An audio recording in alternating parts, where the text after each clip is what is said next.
Hello, my friends, and welcome to another episode of the CHGO Bulls podcast HQ edition with Will Gottlieb. That's me and my good friend Mark K at MK Hoops down in Australia. We are brought to you, as always, by DraftKings Sportsbook, America's top-rated sportsbook. Download the app and be sure to use promo code CHGO when you sign up.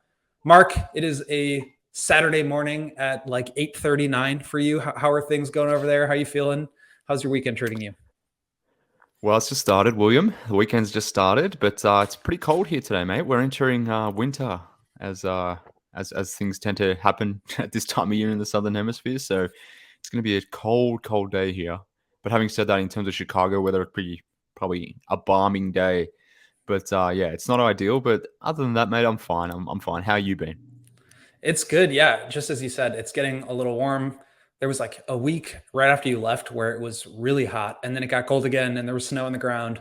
And now it's starting to warm back up. The flowers are blooming. There's sun outside. I'm ready to spend some time outdoors. But first, we got some Bulls to talk about. We got some more secret moves, some real G's moving in silence. The Bulls front office, AK Arturas Karnisovas, reported by Darnell Mayberry, and maybe some previous reporting, I should say, a couple of weeks ago from our mate Joe Cowley had a tip on this as well, that some of the Bulls front office, sort of the major players, have received an extension. Obviously, this is huge news on its own, but the fact that it wasn't widely reported, I think, is a little bit interesting. It tracks with what happened earlier this year with Billy Donovan and news breaking of that as soon as everybody started to turn their blame towards Billy. Coincidentally, a report came out that he had signed a new contract extension. Coincidence that that's happening now again after all these, after the AK grace period has ended and people are starting to question and criticize his moves. Maybe, probably not, but we'll see. Anyway, when this came out, it was in a Darnell Mayberry mailbag question at The Athletic. You guys should go check that out because there's a lot of good stuff in there anyway. But as part of this response, Darnell wrote, Karnisovas has a good working relationship with Bulls COO Michael Reinsdorf, which can and likely will keep Karnisovas through a second contract. One source said the Bulls quietly handed an extension to Karnisovas recently as well. Let's take out for a moment the fact that this was not publicly announced. There was no PR statement or anything like that. Let's put that to a side for a second, and we'll incorporate that in a bit. But just on its face, Karnisovas getting an extension. What were your thoughts on that? Well, I guess it's hard for me to remove the secret element of it because that was my initial thoughts. But if we take that away and this idea that he has received an extension of some sorts, I guess then the question then becomes, does he deserve an extension? And based on results, based on the way things have happened, I would say no.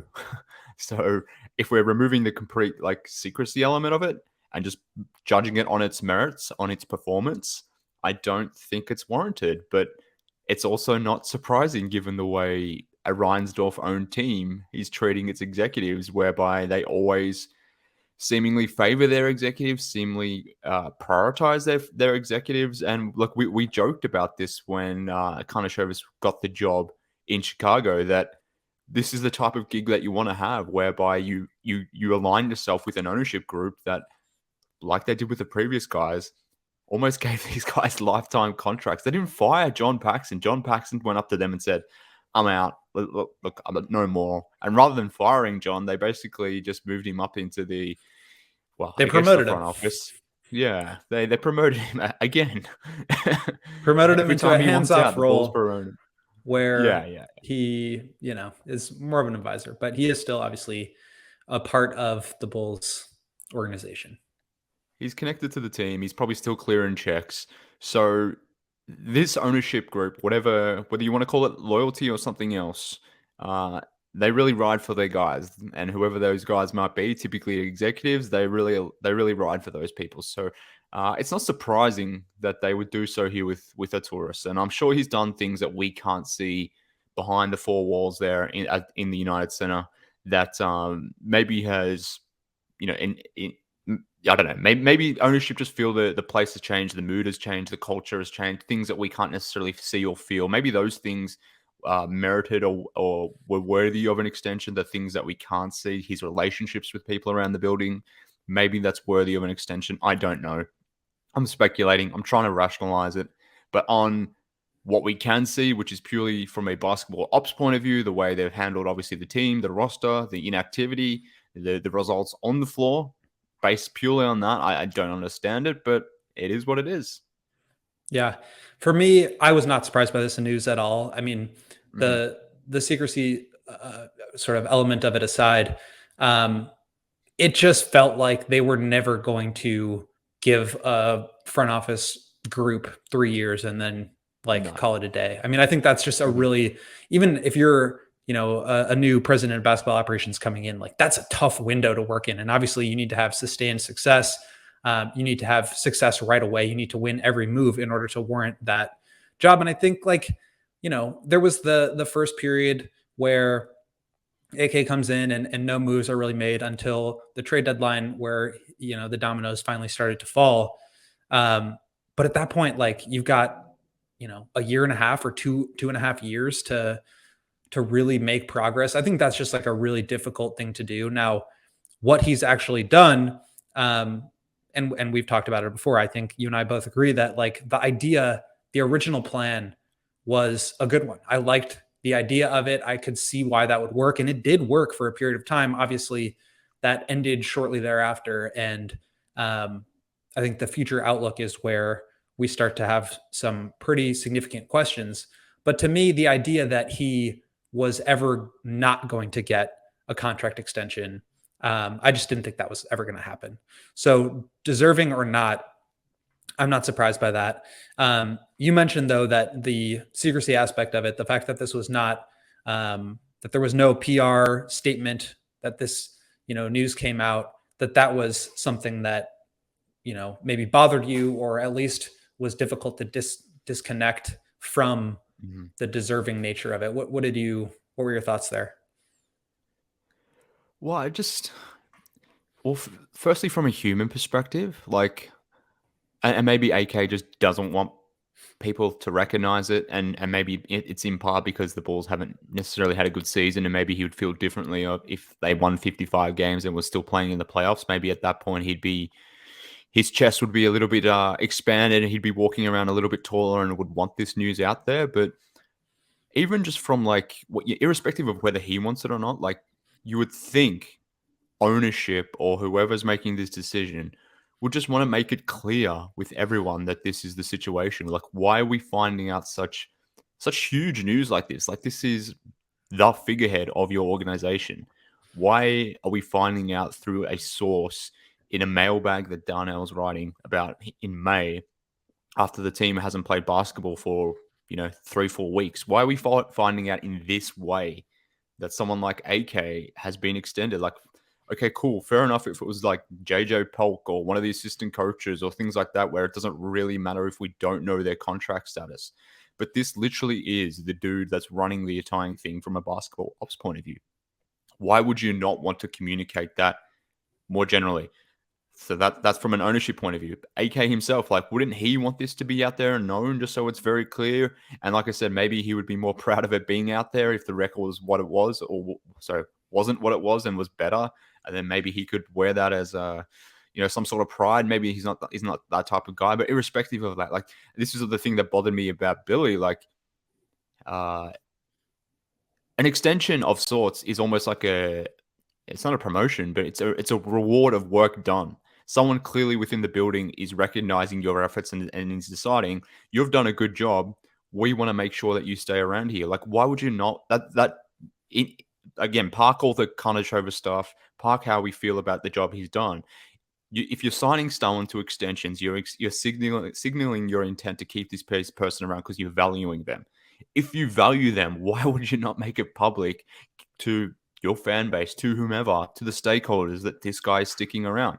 You value this guy. Why would you not want to tell that to the people? So the fact that we find this information out through a third party, through a source, It just doesn't make any sense. I don't understand it. Like, what is the strategic benefit here for the Bulls doing it this way of keeping things so secret? It just doesn't make sense as to why they do it this way. And if anything, like, okay, maybe they're trying to keep it secret because the results have been the results, and maybe they just don't want people yelling it in their mentions on Twitter or whatever it might be. But eventually, the news is going to get out regardless. The news of him being extended is going to get out there, and if anything, you're just going to amplify the negativity by keeping it a secret, not announcing it, and people finding it out weeks or months later. It's just dumb on all levels. I just don't get it. Yeah, I don't think it bothers me as much as it seems to bother you. Certainly, this doesn't strike me as offensive as the Billy one, just because, again, I was always expecting AK to be around for a while. Like, the idea that they would bring in a new GM after all those years, Yeah. after the reported, the idea that like the exhausting search for a GM and how much energy and effort this took and what a commitment it was. Like, this is not like signing a player to a 3-year extension or even signing a coach. Like, this is something that I think was always going to be a staple. And I don't think it's something that is necessarily off base in terms of the fact that they don't seem to really ever report that kind of thing. The Billy one I think was way more strange because like Woj is reporting Nick Nurse got fired, that Bud got fired, that these guys are that Ime Udoka signed a deal. Like, these things are, I think, are more of the caliber of transaction that runs through the agents, and the agents know about, and the agents report, or the agents tell the reporters to report. So that was just like way more surprising to me. And I think, I'm not sure exactly what the details of AK's first contract was, whether it was 4 years or 6 or 10 or however long. But for a coach to be signed to an extension like 2 full seasons before the end of his contract, I mean, that wouldn't happen for a player, right? Like, that's not how it No. works.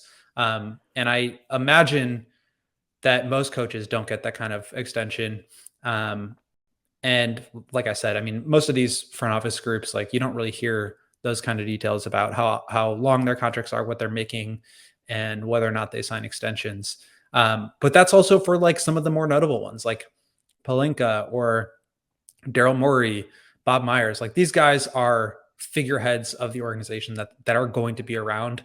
And I think the reason why this is a little bit more surprising is because AK hasn't really established himself as that type of figurehead in the organization. Like, I know he is the chief decision maker, but he doesn't, I mean, in the same way that like Zach LaVine doesn't compare to Steph Curry as a organizational figurehead. It just, I don't know, it doesn't seem as strange to me. But I don't know, maybe that's out of place. But again, I think the Billy one to me was a lot more surprising, and I think it kind of depends on how many more years AK had left. Whether this was the last season of his contract and then you extend him, I think that makes a lot more sense. Then obviously you're being extended heading into the second of your 4-year deal. I mean, that was super surprising to me. Not to say Billy didn't deserve it, not to say they shouldn't have done it, but I think that's where the secrecy element is a little bit more surprising and offensive to the fan base. And then you can sort of loop that in with, does he deserve it, and combine those two conversations. I think initially when AK took the job, he had unlimited free reign. People fell in love with him. Like, he could do no wrong. Give him time. He's been there for 20 minutes. Look at all the changes that he's made. And I think, there were some people, we could put you and myself in that group, that were a little bit more questioning. Not to say that we didn't agree with the moves, but just that like he's not flawless, regardless of whether there were some moves that we really liked.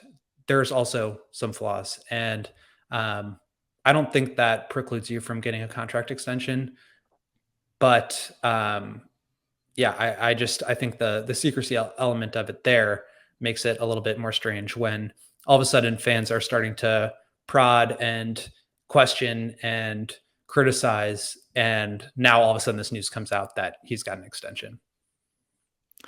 Yeah, I wasn't expecting, just to be clear, like, I wasn't expecting AK to be gone after 3 seasons or anything like that, or even not expecting him to be back next year. Like, that was never my expectation, because to your point earlier that you noted, like, unless it's just a complete tire fire, execs generally get 4 to 5 years at a minimum, generally.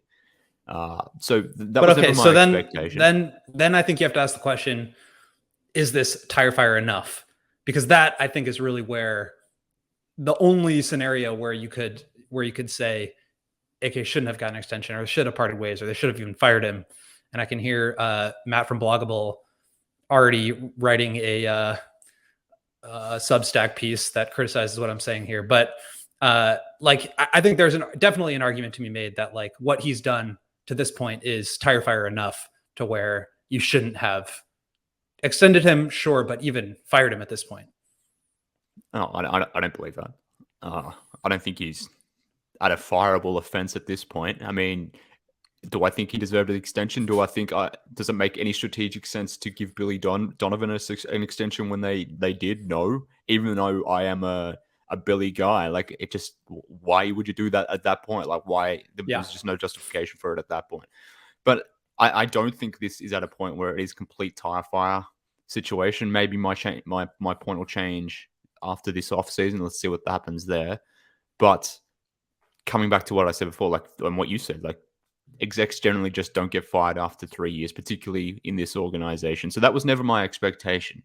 But I still haven't heard a good argument as to why you just can't be transparent about these sorts of things. I understand why ownership or management won't be completely transparent with their plans, with their moves, what they're thinking and doing from a basketball ops point of view, because why would you tip your hand in those sorts of things? But what bad is there or what negatives can truly come from just saying, hey guys, this is what's happening in this situation. We've extended AK, we've extended Billy. Here's a freaking tweet with a PR release saying this is the actions that we as a franchise have taken. Why is that hard to do? And my issue with it is it just speaks to this larger ethos or cultural thing where there's this secrecy around this team, and I don't understand why that is the case. Even with the Lonzo stuff, it's like again, like just be transparent. It becomes worse when all this stuff is bubbling away in the background, and then it all comes to head at one single point. Like, can't you just be drop feeding us here and there? Why is Billy the one always speaking about these sorts of things? It's I don't know. It's just poor communication all around, and whether we agree with the extension or not, whether it's with Billy or AK or whatever it might be, I would at least respect the idea that they've come forward and said, here, this is what's happened, rather than finding out, like I said, in some random off-season mailbag that Darnell has done. Like, that's how we've found out. And I think more people are annoyed by how they've found out than the action itself. So at least I am. So I just haven't heard a good argument as to why you wouldn't communicate something so fundamental like this, something so structural like this. Like every other, well, maybe not every other NBA franchise, but like other organizations, maybe outside of the sporting field, they typically announce these types of things where there are changes to structures or they've done certain sorts of things like this. Why would you not communicate it? Like again, I Well, just haven't heard a good I think the answer as answer to to why that is because why you wouldn't do it. they don't need to. Like if they feel like it's going to be to a detriment to not, or if that news leaks, then why would you? Like for example, Bob Myers' contract is up at the end of this season, Mm-hmm. and there has Mm-hmm. been conversation, especially around the beginning of the season, where there was the Draymond punching Poole thing, and Draymond having a player option next year, and could this be the last season? And Bob Myers could potentially leave. Like there was a lot of smoke around that, and Yep. that could be something that the Bulls are trying to avoid. That's to play devil's advocate, and I don't think the devil needs an advocate here because I agree with you. Like you should be transparent about that. 100% with the Alonzo thing. I thought that was really strange that they weren't more transparent about that. That I think was in part because they didn't know the answers. But with a contract extension, you know the answers. And I think the fans do deserve to know this stuff. But I guess the organization doesn't feel like that's the case. And so they just don't need to because there are no rules about it. And I think that's wrong, but it's probably how they feel about it, right? I mean, that's the only thing I can think of. Yeah, and you're probably right. But just because you don't need to doesn't mean you should. They're two different things. And I guess if you really want to connect with your fan base, if you really want to maybe not embolden your fan base, but just treat them with some level of respect, particularly after the season you've had, where you've given little respect to the fan base. Yeah, this is something that you would at least try to say. Like I said, all you need is one freaking press release, 3 words, not 3 words, 3 lines, 1 paragraph, 2 paragraphs, whatever it might be. It literally would take 2 seconds to write something up in a text format, release that as an image on Twitter as a PR release, and job done. Don't have to hear about it all. Yeah, we complain that he's got an extension, blah, blah, blah. But ultimately, we don't really know what the extension details are. We don't know what his previous contract is. We complain about it for 2 seconds and then it goes away. But we're still complaining about it now. Now we're not necessarily complaining about the extension itself. Or at That's least not I'm not. even the element of it that we're complaining about. Yeah, it's Would it just surprise yeah. you if this was handed out last summer with Billy's? Because I think, Billy kind of alluded to this multiple times. This partnership between the two, this idea that Mhm. they're all involved, and obviously they have their individual roles, but they never use the term package deal. But like, would it surprise you if that was the case, where the organization is looking at this like Billy and AK both are going to be in this together, and AK got that extension at the same time Billy did, or AK got an extension and then immediately gave one to Billy. I think because there's so little detail surrounding this, none of these things would really surprise me. It's just kind of a random thought, I guess. No, I think that's exactly where my head went. Like that was my immediate thought was, okay, did AK get this extension at the same time that Billy got his? It would make sense if at a strategic level, again, I don't agree with handing out extensions at that point in time. But if you're handing one to the coach, why would you not also do it to the executive at that same time? Now, maybe their contract situations were completely different. Maybe the timing of it was not aligned in that way. Maybe I think Billy signed a 4-year deal. Maybe AK had a 5-year deal as an example. So maybe it didn't make sense to align it from that point of view. I don't know. But that was my thinking as well, that if Billy got his extension in the start, well, in last off season, the start of the season, did AK get his then? But the way it was worded by Darnell, and yeah, I think in Joe's piece as well, like it sounded like it was more of a recent thing. Now, again, I'm speculating. I mean, semantics recently can mean a whole number of different things. Was it like literally last week? Was it 1 month ago, 2 months ago, 3 months ago? What does recently mean? Does recently go back to preseason when Billy got his extension, or when we heard news of it at least? Well, it wasn't even. We didn't hear of it in the preseason. We heard of it during the season, but it seemed like the extension for Billy happened in the preseason at some stage. Was AK's then as well? We don't know. Again, this adds to the secrecy of the entire thing, including Billy's. But that was my thought as well. But the way I interpret it after reading it, it sounded like AK got his thereafter, and it happened maybe more in the season, whereas Billy's was clearly preseason of sorts. So, yeah, I don't know. Who knows? Because again, we just don't know many details about this because it was not released as news. It was reported through sources, and that's the way this stupid team operates. Yeah, and I think that's another key point here, is that now we're here making guesses. We are here speculating about the details, about why it happened, and not, oh, this is what it is. Let's react to the news. I think that's where things can get a little iffy. I'm going back to look at some of the original reporting behind the original hire. And in 2020, when they made the hire, Casey Johnson of NBC Sports Chicago reported that as head of basketball operations, Karnisovas will have the authority to hire a new GM and make subsequent hires throughout the organization. So to me, this idea that maybe he and Billy are a package deal probably doesn't make sense in that regard, just because AK is overseeing the rest of, the organization throughout the front office and the coaching staff. I mean, he is the one making those decisions.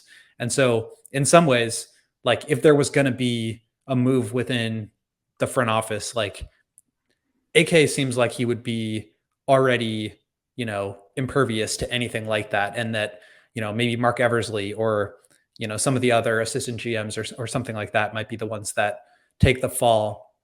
But it never really felt to me like AK was ever going anywhere. I get that the fact that, there's so much guessing and speculation around this reporting that it becomes, I think, more damaging.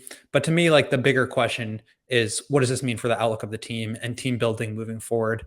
I think we can start to talk about that. But first, let's pay some bills here. And I want to tell you guys about Fubo TV. Fubo TV is a live streaming channel with 140 plus channels of live sports, shows, movies, and news. You can stream live TV from any device and watch the most Chicago sports for the lowest price. And you can start watching immediately with just a 7-day free trial. There's no contract, no cable, no hassle. You just sign up and start watching. You can also get 1,000 hours of cloud DVR. So I think I made this joke already, but I'm going to make it again because over the summer, I'm going to be spending a lot of time rewatching Bulls games. So if you are a psychopath like me and you want to rewatch all those Bulls games, you've got 1,000 hours of 42 losses to go through at no extra charge. You can also watch local teams while you're traveling. So a lot of times, you're on a summer vacation or whatever it is, and you're not able to watch games because you don't have the local network. Well, Fubo TV solves that. And they have all of the major events coming up. They just had the NFL draft on ESPN, but NBA draft is coming up. The lottery is in 11 days. Can't wait. And then the draft after that, you've got the NBA playoffs, and then Cubs on Marquee and White Sox on NBC Sports. Anything you want to watch Chicago sports related, they've got it. So if you want to watch Marquee or NBC Sports, Cubs, Sox, whatever it is, do so with Fubo TV. You can use the link in the description and sign up for 15% off your first month with Fubo Pro. And look, if you're going to be spending your summer months here redigesting these Bulls games, might I suggest that you grab a few beers while you do so, because you're probably going to need it. Let's be fair. If you're going to be spending time going over that nonsense again, you need something to drown your sorrows. And what better way to consume that terrible basketball than getting some sweet Goose Island down your throat? So, of course, by now, friends, you know that CHGO is supported by the best beer company in the world.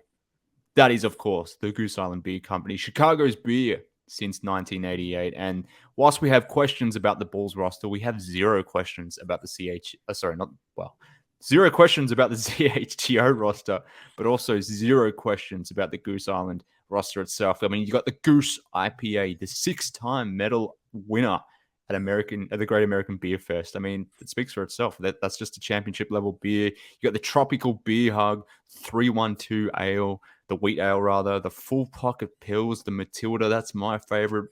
I know Matt and Dave love their nose plans as well. So the beer lineup that the Goose have, well, I've just rattled off 5, but they have so many to go through. So try them all, friends. Like Will said, 42 Bulls losses is almost 42 beers on the Goose Island beer roster. So for each loss, you can down a different type of beer.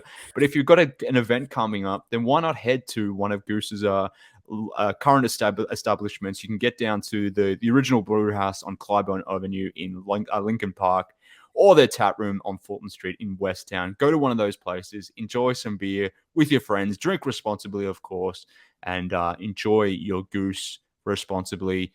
And I would be tipping going the event side of things, getting together with your friends and drinking your beer rather than sitting at home and watching Bulls games. But if you happen to be doing that, of course, like I said, get some beer in your hand and enjoy the times that's coming up, particularly in the Northern Hemisphere. Summer's here, and what better way to live through summer than with a goose in your hand? Oh, I'm jealous already. I'm jealous. Yeah, you're going into winter too. Yeah. Okay, so AK's got his deal. It is what it is at this point. Does this change anything for you? I mean, in terms of, we're talking about what the Bulls should do this summer, how tight the money is, how they have no draft picks, how they're just in a really tough spot with, no picks to trade, no draft pick this year, and not a lot of money to do anything more than re-sign their guys for a team that is a 40-win group. Does this extra job security and runway for AK, regardless of whether he deserves it, does that change for you anything about how you think he will operate? I don't think so, because ultimately, yeah, I don't either.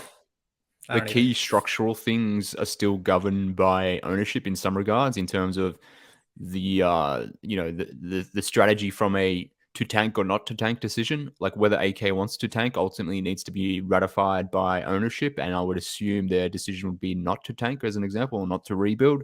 So I don't think him adding 1, 2, 3, whatever years has been added to the extension, again, to emphasize, we have no idea because it hasn't been reported or hasn't been released by the team itself. I don't think this extension emboldens him to do anything rash or that he has now more leash to do certain things, because ultimately those sorts of things still need to be endorsed by or endorsed to the Reinsdorfs and ultimately approved by the Reinsdorfs. Similarly, like with going into the tax as an example, does AK adding years onto his deal now suddenly make the Reinsdorf more inclined to go into the tax? No, I don't think that's the case.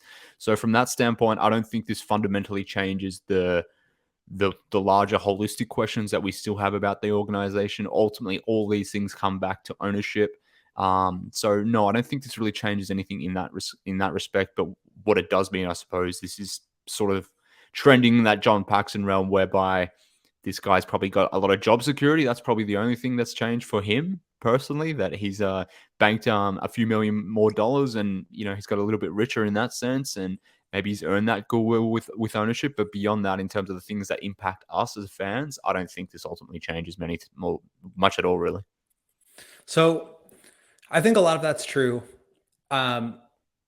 Where I think that it could be different, or I guess where it should be different, whether it actually will, I kind of doubt, is if you have job security as a front office. I listen to a lot of NBA draft podcasts around this time of year. And one thing Mm-hmm. that a lot of the smart guys do is talk about, if I'm a GM and I'm taking an relatively unknown prospect that didn't play in college, that doesn't really have, measurables, like Shaden Sharp, for an example, last year, nobody really knows anything about this guy. If I'm a GM and I've got 1 year left on my deal, he could blossom into a star, but am I going to be around for that?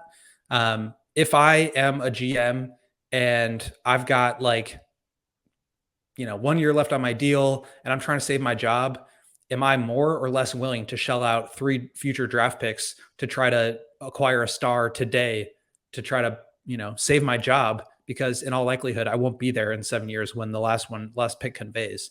So I think so. I think the idea that AK now has this job security should embolden him to make more bold moves. Like he needs to. There are no more excuses for him to say, or at least to think. I don't think he would ever say this to the media or anybody, but there aren't excuses now to be I might lose my job if we tank, or if I try to trade these guys and it doesn't go well.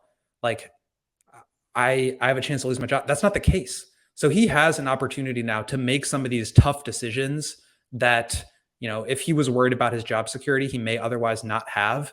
And whether I think that he actually will, I don't think this does affect what his roster building will be.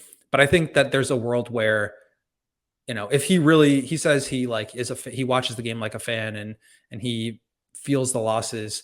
If that's the case, then he also has to feel the fact that the ceiling here is 46 wins. They hit their ceiling last year, 2 seasons ago now. So he has to know what that is. And if he actually is a fan, you also know that with limited draft assets and mobility and limited cap space and cap flexibility, that the only way out is down. And if I have job security, I'm more willing to go that route. And whether that's something the Reinsdorfs want to do or not, AK's job is to make a compelling argument to go into the tax, to make a compelling argument of why we need to go to the bottom and why this won't go as poorly as it did last time for X, Y, and Z reasons. I've laid it out a million times why I think this upcoming rebuild that I think is inevitable at some point, doesn't have to be as bad as the last one if they just don't mess it up as badly, as you actually get future draft picks, if you actually get talent beyond moving up in the drafts. What was it, 9 spots, and a guy on a torn ACL and Chris Dunn. You can do so much better. And I think if he is the fan that he says he is, if he is as secure in his role as he appears to be, and that he reportedly is, then he really has no excuses but to make those hard moves that, won't necessarily lead to good basketball in the short term, but that will lead to a more sustainable and better future in the long term, because he'll be around for that. He doesn't have to worry about missing out on that. And I think the fact that he traded away those picks when he first got the job indicates that he has security until then. But now that he has an extension, that should continue to be the case. Like, he should be thinking down the road. And frankly, that's his job. Like, his job should not be to sit in the stands and watch a close loss to a good team and say, well, we might be good this year because we only lost to the Celtics by 10 this year instead of by 30 last year. You can't operate that way if you're the front office. And I think that's why Billy Donovan is the spokesperson for the team, because he has the excuse to be able to talk about the day-to-day stuff, because that's the coach's job, to talk about the day-to-day stuff. Arturas has to be thinking long-term, and with a long-term contract, he has the security now to go out and make the tough calls. And it's his job to convince ownership that he has to do that. And maybe ownership just will never do it. You know, we had that whole Jerry Reinsdorf panel the other day talking about finishing second and, you know, spending whatever, and, you know, being being sort of buoyed by your stupidest competitor, whatever it is. Like, maybe he will never listen, and maybe we won't know that AK is making those arguments. But to me, like, now that AK has this job security, he has to push as hard as he can to make these tough calls, because that's where they are. I mean, that's what he should be doing anyway. But now with this contract, like, there's no two ways about it. That's what he needs to be doing. So I don't disagree with anything you've really noted, and I think ideally, like, that's the role of, you know, a lead exec like AK to be doing these sorts of things.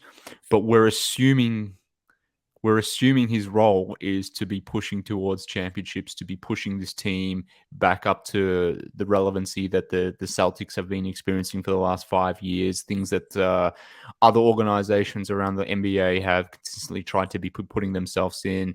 We're assuming that is his mandate, and we're assuming what his job role should be. Ideally, from a fan point of view, that you should always be trying to push towards the top, whether it's with your current roster or revamping it via rebuild and having more sustainable long-term success. We're assuming that is his job, that within his job description, those things exist. I don't know if we should be assuming that. And I was going to bring up the point, but you touched on it there. Like, we just got done this week listening to Jerry Reinsdorf talk about, so long as your fans feel comfortable that in the last month of the season, in the last few weeks of the season, you're still playing for something, that your fan base will be happy. If that's what ownership believe, which clearly they do, because that was literally Jerry talking about some nonsense then. I assume Jerry believes that because that's what he said. I assume Michael believes that as well. If that is the mandate that they are setting for AK, then that is his job description. That is what his role should be, that to keep the team competitive, to get them in the postseason, to be a 42 to, let's say, 48 win team. If that's the expectation of ownership, then that's what AK's job is, whether we like it or not. So I don't know if he's out there positioning to ownership that, hey, we should be going towards a rebuild. We should be doing this or that, something that sets us back 1, 2, 3 steps now in the short term, because in the future, it may put us forward and we may have sustainable success. I don't know if he's doing those sorts of things, because why would he if ownership are not asking for those sorts of things, if they're not endorsing or wanting those sorts of things? So I'm not confident that he's doing that, Will. And we can sit here and say, like, this is what an elite exec should be doing, and I completely agree with everything you noted. But we're assuming that's within his job description. And if that's not the job description that ownership is set when he signed on for the deal or signed to take over from Paxson, then we shouldn't assume those sorts of things are happening. And maybe this is all AK's vision, the whole continuity thing, the whole running it back thing. Maybe that's just what he fundamentally believes in. But at the same time, maybe that's some sort of mandate that has been given to him from ownership. So even if he wanted to rebuild and to go backwards, should we have any confidence at all that's what ownership wants? And I don't think we should, based on everything Jerry said this week. So I don't think all that stuff is in AK's job description. And if anything, when he came onto the job after that year where he did push some of his chips in to get a competitive team, again, maybe that's something he believed in personally, or maybe that was a mandate that was given to him from ownership to say, can we get this thing back on track? Can we at least be some sort of viable playoff hopeful type team? He did that. But I would argue like being a 42, 44 win team, like that's probably the easiest thing to do in the NBA. So I would It just is assume because there's that's being the task that's been given to him. it is the easiest thing to do in the NBA, I think, right now, because there's always going to be 8 to 12 teams that are tanking for the bottom. And Yeah. even though the Bulls weren't trying to do that, they fell into that category. Um, I think you and I agree that this season was a complete failure. Yeah. To state a goal and then to not reach it is a failure by definition. Um, Hmm. and I think for me, looking ahead, this group is like there's a world where they let Vooch walk and they trade one of Zach or DeMar and they stay the same record that they are now and they stay the same competitive level, but at least give themselves some upside because it's not hard to win 40 games in this NBA, given the fact that there's always teams that are tanking. So I think that's another argument to say for AK to go to ownership and say like, look, even if we trade Zach or DeMar, we could get a good player back that can keep us competitive now while also accumulating draft picks without like changing our current outlook. And I think that's kind of the decision that I think we'll ultimately see this summer is one or two of Zach or of DeMar and or Vooch.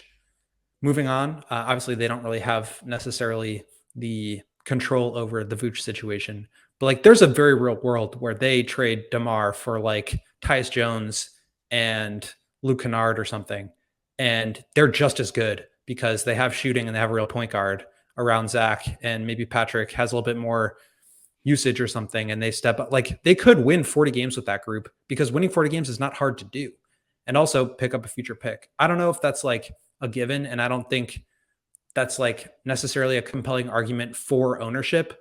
But if I'm actually trying to win basketball games and actually consistently be like a 40 to 42 win team, which again, I don't think is very hard to do, like that's the kind of decision I would be looking to make because what if DeMar walks next season for nothing anyway? Then you're in an even worse position.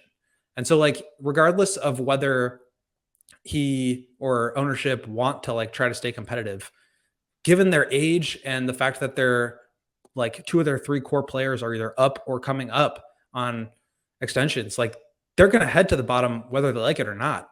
And so they at least need to like either try to stay competitive by making some moves this year or go down and then try to make a quick recovery, which I think they can do because they have good assets to trade. It's to me, it's like regardless, it's just kind of inexcusable to not make any moves because yes, there were competitive games down the stretch, but I think we all know like that was not actually competitive. That was like, yeah, the Bulls were in 12th place until the Pacers and the Wizards stopped trying. And then they snuck up into 10th. Like that's not an accomplishment. Yeah, but if we're going to sit here and say that being a 40, 42, 44 win team is the easiest thing to do, then we shouldn't assume that they're just going to head to the bottom after next season because, Zach's contracted.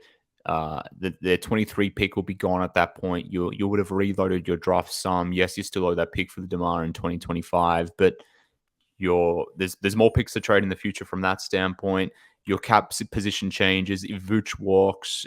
If you decide to let DeMar walk rather than signing him to an extension, you can create cap space in that scenario. Maybe you bring through another DeMar level guy through free agency, and then all of a sudden, hey, you're back to being a 42, 41, 44 win team. It's a different looking team.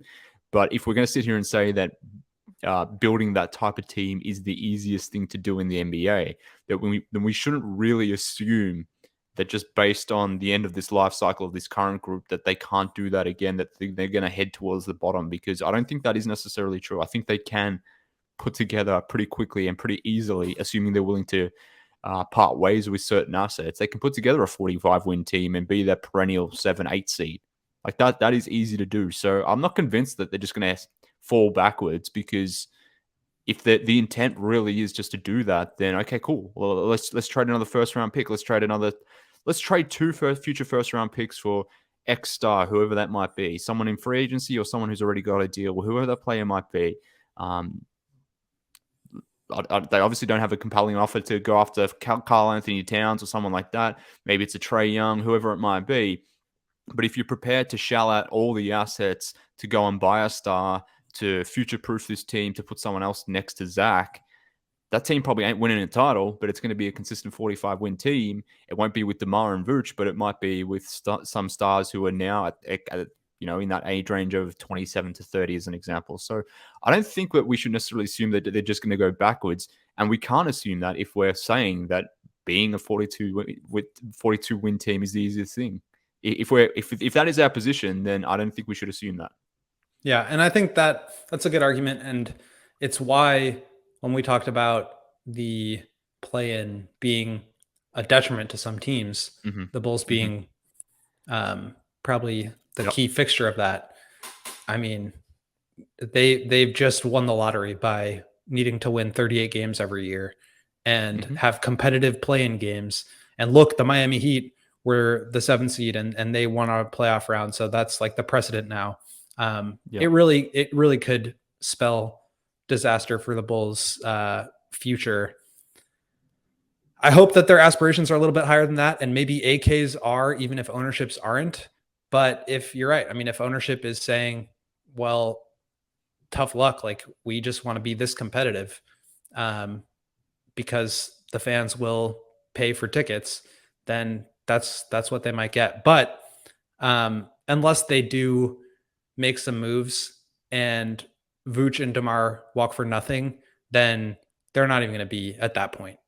And that's going to be an accidental tank in a position where you actually can't get any draft picks to speed up the rebuild. And at that point, who knows what's happening with Zach and some of the younger players. Like, to me, I think in a lot of ways, some of the star players on the Bulls demanding a trade is the best thing that could happen to the Bulls, where that forces the ownership and front office into the rebuild that they may otherwise not be willing to get into. And it's sad to say, but it's also not that unrealistic. Like, why would Zach LaVine want to stay here for 4 more years on his contract when he's made the playoffs once in his career? And he presumably, I mean, I see this guy after every loss. Like, he does not like losing. He hates it. He is really short and upset, visibly frustrated after losses. And you can tell, like, all these guys don't like losing. And so why would people continue to sign here? Why would players not demand a trade? They secure $200+ million and go demand a trade. I mean, that's the way that the NBA works nowadays. So in a lot of ways, I do feel like Zach demanding a trade could be the best thing. And it, like I said, it sucks to say because I think Zach's a really good player. He has grown a ton and he's been the longest tenured Bull that we have. So losing him would be weird. It would be tough. And you don't want to like lose good players in their prime. But if the Bulls are going to ever be good long-term, that could be like the domino that needs to fall. But again, you're assuming that if Zach was to demand a trade, that the return back for Zach would be young pieces and draft picks, because that's generally what happens. But as we've seen in the past, when they traded Jimmy, they didn't necessarily go for the draft haul package. One of the things that Paxson said when they traded Jimmy, that this was going to be an expedited rebuild because they traded for Chris Dunn, who already had NBA experience, and they traded for Zach LaVine, who at that point had 3 years experience as well. So that was the ethos there was, we're getting guys who have already been in the league. We don't have to wait 3 or 4 years just for a guy to get to the point where they're at the same point that Zach was in his career when they traded for him. Now, again, we're assuming that if Zach asks out, that they would want young players and draft picks. What happens if they don't? Or what happens if they want to get just some ready-made guys, some guys that could keep this They can't really get any older than Vooch and DeMar. I mean, no. But at a certain point, there's only like one way you if can Zach go. asks out, rather than going down to the bottom and using that inflection point as a time to rebuild, they could easily just do what the Brooklyn Nets just did, whereby rather than trading KD to whatever team for just a bunch of picks and young guys, they took Mikal Bridges and Cam Johnson. Now, again, they're youngish players, but they're closer to the prime than being, inexperienced guys that haven't necessarily proven things or guys with potential. Like the Nets seemingly want to be that mid team that just want to stabilize themselves now. The Bulls could do the exact same thing. Maybe not. They're not obviously going to get Bridges and Cam Johnson and 4 picks for Zach LaVine in the way that the Nets did for Kevin Durant. But there's that type of deal that exists out there for Zach, where you're not necessarily trading him out there for picks and young guys. You're trading him out for more established guys. Maybe it's 2 or 3 role guys. Well, they did get 4 picks, and they also got future picks for and a established player for Kyrie. Similar thing for Ben Simmons, or I guess not Ben Simmons. When they acquired Ben Simmons, like they were trading for players that they acquired. They did that with James Harden to get Ben Simmons, an established player, and future draft picks. And now you're banking on other teams, who have limited assets and draft capital to fail. And I think you can still be competitive if you put yourself in a position to do at least that. But I have no problem with that kind of rebuild. Yeah. If you were to get Mikal Bridges or Cam Johnson or Dorian Finney-Smith to put next to Zach and try to retool that way, that's fine. But I do think draft picks are they need to be a part of it at the very least. I'm sure they will be in some you could also get, but all I'm saying is just we just shouldn't assume that they're willing to bottom out, or whether that's this offseason because they just feel like that's the best long-term thing. There's no reason based on ownership's history that their actions suggest that is something that they would want to do, organically at least. Maybe it happens by accident, but as a strategic decision, even if it's this offseason, if it comes when if Zach should ever demand a trade, I don't think we should just assume that they're going to deal him for picks and whatnot. The same way that the Spurs didn't deal Kawhi for picks and a whole bunch of stuff. They took DeMar and Jakob Poeltl in that type of trade. Like that was their strategic thinking at that point. The Bulls could easily do the same thing, and based on their actions in the past, I think that would be the more likely scenario. Well, maybe they can retool around Dillion Brooks. We can talk about that after the break. Mark, tell the fans here about Shady Rays. Well, you've kind of thrown me there. I'm not sure you can retool around Dillion Brooks, but nonetheless, friends, if you're approaching the summer months, as I know you all are over there in the northern hemisphere, the sun is coming out. Then you need gear that is built to last. And our friends, I'm proud to say they have you covered. They've got you covered for the warmer months ahead. And when you're out there in the sun, you need to protect your eyes. And what better way to do that than some seriously beautiful, durable, extremely nice and affordable sunglasses. So our friends at Shady Rays, they've got you covered. And again, I say this all the time, but I just never understood why anyone would pay thousands of dollars for designer sunglasses. Why the hell would you do that? Why the F would you do that when companies like Shady Rays exist? They're giving you premium polarized sunnies that are so good, just as good as those name brands, those expensive designer brands. They do the exact same thing, but you get this for such a better cost. They look just as good and even better, friends. Our friends that are at Shady Rays have a lost and broken replacement policy. They're whereby you walk out the door after you bought your pair of Shady Rays, you lose that pair, you break that pair, you put them in your pocket and you sit on it when you get in your car, whatever it might be. They can help you out and get you with a new pair. No questions asked. It really is that simple. So we're very fortunate here at CHGO to be supported by Shady Rays. If you want to help us out exclusively for our listeners, Shady Rays is giving out a deal that you absolutely have to take part in. So if you head over to shadyrays.com and use promo code CHGO, you will receive 50% off 2 or more pairs of polarized sunglasses. So try them out for yourself. Over 250,000 5-star reviews online. So it's not just us here at CHGO saying these things. Literally 250,000 people have given this brand, given these sunglasses the biggest rating that you possibly can hand out. So get your hands on some Shady Rays and thank me later. Well, thank you when we're done talking about ComEd Energy Efficiency Program here. Mark, could you help me talk about that? I would love to talk about that. The ComEd Energy Efficiency Program, William, is committed to helping families and businesses in the communities they serve, helping manage energy usage and lower energy bills now and into the future. That's very true, Mark. ComEd offers a wide variety of incentives on lighting and other efficiency upgrades to commercial, industrial, and public sector customers of all sizes across their territories. ComEd offers free facility assessments that can help find energy saving opportunities like for HVAC systems, commercial kitchen equipment, or industrial processes. I would really love to know how it all works, Will. Can you tell me? I'd be more than happy to, Mark.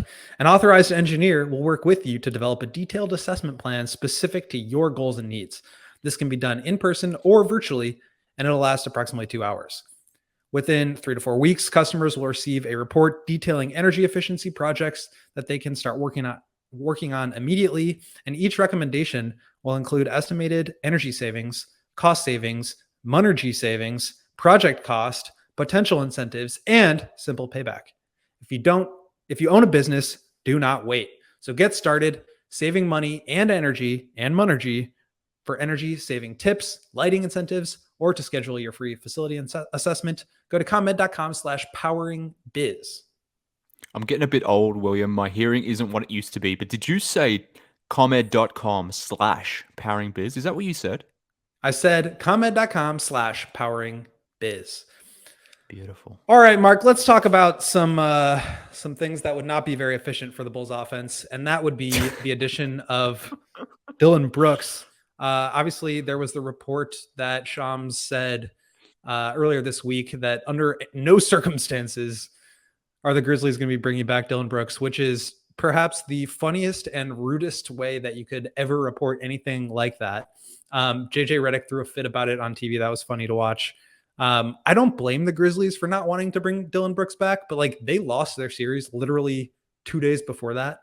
And it's just kind of comedy that they would go out on a limb. And so John Hollinger of The Athletic and Dunked On podcast wrote a column, and he's obviously got ties with the Grizzlies. He worked there for several seasons and has a lot of insight. He named a few potential teams that could still be interested in a guy that is a really elite wing defender. He's got really good size. He can shoot threes, not very efficiently, but in theory has sort of like the size and build to be a big wing defender. And if you can just and this is asking a lot because we've seen for years now that this is not necessarily the case, but if you could rein it in with him and improve the shot selection and just we talk about this a lot, and I mentioned it on our show yesterday, lack of self-awareness is my least favorite quality of a player. And I think that's kind of Dillion Brooks in a nutshell. But if you can get him to a point where he understands that he is more, Suns Mikal Bridges than Grizzlies Dillion Brooks or Dion Waiters, he could be a good player. So would a change of scenery help him with that? I doubt it. But Hollinger did note the Bulls as a team that could be interested. What do you think about that? Well, firstly, on Dillion Brooks, I think the reason why he's been able to be Dillion Brooks is because he's been emboldened to be Dillion Brooks. And this was a team, a very young team, a team emboldened of the day. I might have even been my third or fourth. I'm loving that Wow. word at the moment. But the reason why he's been emboldened to be this is because he's literally the veteran in the room. He's the oldest guy in the room. This Grizzlies team is super young. They don't have a lot of older guys in there. So who's really going to speak up and tell Dillion Brooks to shut the hell up or to do this or that? Clearly the coaching staff haven't done that because they've allowed him to do this. They've allowed him to be this type of personality. They've certainly allowed him to take the shots that he has on offense, as have his teammates. So in some senses, it's kind of ridiculous that the Grizzlies are choosing now to be very hard and firm with Dillion Brooks when seemingly they haven't done that in the previous 3 to 4 years of his tenure there. So could he be reined in now at this point? Maybe not. He's 27 years of age. Maybe it's too far gone. Maybe this is just who he thinks he is at this point.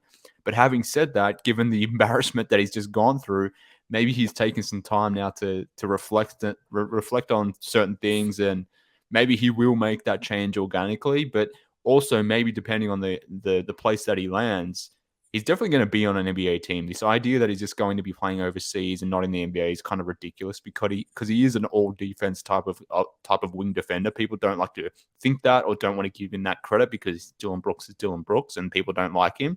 But he is an effective defensive player. So to your point, if you can rein in that personality stuff, if you can just take good, decent shots, I think he can be someone who can add a lot to a rotation. For the Bulls, does it make sense? I think in some senses it does. It's not a perfect fit. It might not even be a good fit. Culturally, it might not be a good fit. But it also could be, depending on what your situation is. Like if you've got DeMar DeRozan around you as a leader, Vooch, Caruso, they're things that Brooks have just never had in terms of teammates. So maybe he would still have some sort of competitive edge, that edge that you like to see from him on a defensive standpoint. But maybe it could be reined in, and I think the situation will determine like where he lands. If he gets on a veteran-laden team, I think you could get the best out of Dillon Brooks. But is that going to be Chicago? Should it be Chicago? Whether it should or shouldn't be Chicago, like Collinger referenced that Brooks could land a deal with the mid-level exception, or maybe possibly even more if a team with cap space decides to go bidding on him. We know the Bulls aren't a cap space team. They're not going to be a cap space team. Yeah, sure, they're going to have access to their mid-level exception, but are they going to use that? Using it will likely put them in the tax. So even if Brooks, you could talk yourself into the player once you hand out a contract to him, unless it's a vet minimum deal, which I'm pretty sure it won't be, then I don't think it's possible because we know that this team just isn't going to pay for some. They're just not going to pay for upgrades. So how do you land Dillon Brooks? Yeah, I think that's really the key that I wanted to drive home here with this conversation. Dylan Brooks is talented at things. He is also detrimental to At teams things. at other things. And I think like I'm just not sure. I just don't think that's what the Bulls need. Like it would be a talent upgrade. Maybe he calms down a bit. Um, I don't see it necessarily, but like maybe other teams that Hollander lists here, Charlotte. I mean, that would be a disaster. Dallas, probably a disaster, just given the lack of a steady leader with that group. It's basically like um, Kyrie and maybe he comes back and Luca like that. I wouldn't really think that that's an environment conducive to him figuring out his role as an NBA player. Sacramento could be good, as Hollander mentions, but um, I don't see him really fitting in there unless they lose Harrison Barnes. The one I do like is Portland, where he could Yeah. come in and play a big role. They have Mhm. needed a big wing defender forever. They got Jeremy Grant. They love him. But he could be another I mean, he's the kind of player that they want to fit around Dame. And speaking of Dame, like he is as steady a leader as there are in Yep. the NBA. Like Yep. he is the ultimate leader in this game. I mean, it's like him, LeBron, Steph, like those are the guys I think of when I think of like ultimate, this is my team and like we're doing it this way. So I could see that working really well. And they actually have a need for where he fits. And they Mhm. are desperate to find players like that to try to keep Dame happy. So that I think could be the one area where, or the one team where I see him. But again, I think like the main point here is Bulls don't have money to bring in a player as a free agent, except for the mid-level exception, which is going to be, I think, around 12.2 is the latest estimate. And maybe that's in his range. Like there was a report that he wanted 25 million and he wanted to be the guy. Obviously, that's not going to happen. That's not happening. Um, Yeah. but there's other guys like today I saw a report. Eric Pincus of Bleacher Report said that rival executives don't think Gary Trent Jr. will be back in Toronto. I think he'd be a great fit Mhm. with the Bulls. Would he take less money to go to a team that wouldn't pay the tax to get him in the first place? Probably not. Uh, Kyle Anderson in a Bleacher Report article, another really nice player that the Bulls would love to have, but it would require them getting under the luxury tax in some other way.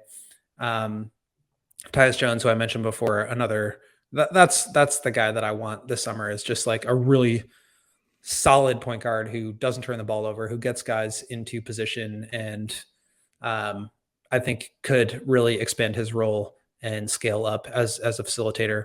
But none of that none of that necessarily matters if the Bulls don't go into the tax or don't make a bigger trade of one of their stars in order to acquire one of those guys.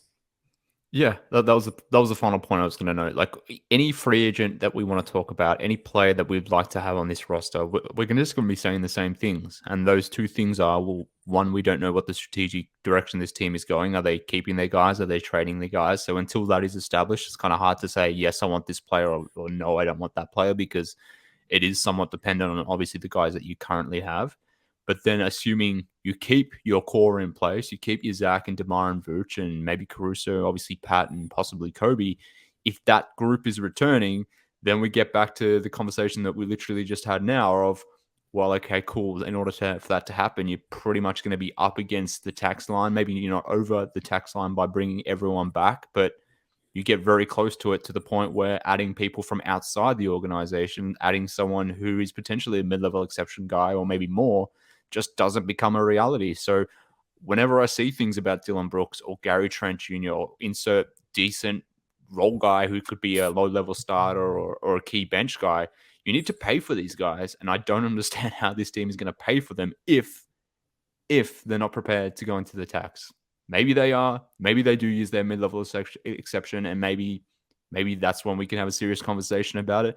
But for me, that's I'll wait to see it rather than just believing it's going to happen. So yeah, it sucks that we have to operate under this fashion. This ultimately throwing all these caveats out there, but again, coming back to how this organization operates, like actions matter than words.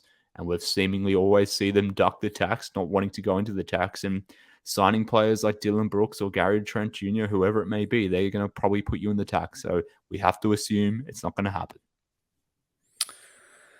We have to assume it's not going to happen. I think that is correct. And unfortunately, that is probably how it's going to be. That is all for today. But real quick before we go, want to give one more shout out to a sponsor at Game Time. Game Time is the easiest way to get tickets day of heading into an event. You can get images from your seat so you know where to buy from. And you can buy in a matter of seconds. Once you pick out your seat, it's no problem. And the tickets are sent directly to your phone. It's the easiest place to get last minute ticket deals. And that means that they'll come at the best price. If you find tickets in the same section or row, Game Time will credit you 110% of the difference. It's a lowest price guaranteed, even cancellations. And it just helps with the stressful nature of buying tickets. If you are worried or you want to get to a game last minute, make sure to check Game Time for the lowest prices guaranteed. Snag tickets without stress. You can download the Game Time app, create an account, and use promo code CHGO for $20 off your first purchase. Terms apply. But again, you create an account at Game Time app and use promo code CHGO for $20 off. Download the Game Time app today. Last minute tickets, lowest price guaranteed. Any last minute thoughts guaranteed from you, Mark, here before we sign out for the day? Just that I'm probably going to be a downer this off season. I'm pretty sure that's guaranteed. As you've probably picked up on today's podcast, that there's just no reason for optimism. And based on the news that we heard this week, it started with Jerry Ronzell talking some nonsense at that conference that we referenced in the pod, and then this secret extension for AK. I'm just not feeling great at the moment. So I guarantee you, I'm going to be a pessimist this off season. So which is probably going to be the case regardless, but I'll guarantee you that, William. Yeah, that's a guarantee. Yeah, I had been feeling recently like, not that the Reinsdorfs weren't to blame for some of this and all of this, but that the moves that AK has made and the lack of moves that he has made have hurt the Bulls in a more immediate way. And while I think that's still true, you have convinced me that ownership is still the end all be all, and that until they decide that they want to do things differently or a new ownership group comes in, you're going to be hard pressed to find a real change in process and a real change in the way that they do things. And I think something you mentioned earlier about expediting the rebuild and doing things quickly, I think you can look to trading and signing for older players like Vooch and DeMar of really being like examples of that. Why would, if you are trying to build a team for the long haul, why would you go out and sign a 31 and a 30-year-old and trade heavy assets for them? Like that's not what you do if you're trying to build for the long term. So unfortunately, you have convinced me. And that's a guarantee that I will also be a bit of a downer over the weekend. But next week we Sorry. will be back, and Apologies. hopefully I will have some Big Dave to bring me back to life, to give me some optimism, and we'll have some more recap and player grades and player reviews for you. We will get into some more shenanigans over the course of the week, but for now, I am Will Gottlieb. You can follow me at Twitter at Will_Gottlieb. As always, on these CHGO Bulls HQ editions, I am with Mark K from Australia. You can follow him on Twitter at MKHoops. We are at CHGO_Bulls, and we are brought to you by DraftKings Sportsbook. Thank you guys so much for listening, and we will talk to you next time.